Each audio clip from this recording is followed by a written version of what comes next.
Hi everybody, it's Klaus here again, and today I'll be showing you how to get all of the users and audiences from your apps in the Power BI service using MK automation. So let's open the Fabric notebook, and the first thing, in order to use Measure Killer in a Fabric notebook, I have to upload the WHL file. I already have it uploaded. Then I can use pip to install the package. Once the package is installed, I will define a helper function to create a data frame for the results later, not very important right now. And then I can do the first imports from Measure Killer and authenticate and change a couple of settings in this cell. Let's run that.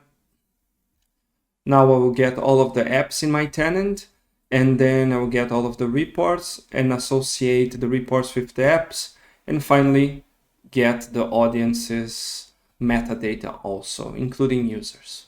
So let's run that. Done. 3 seconds. And let's move on. Now we can basically explore the results. By using the method I mentioned before, we can print out the data frame, the table, and here we have all of the apps, the users, the audiences, and the members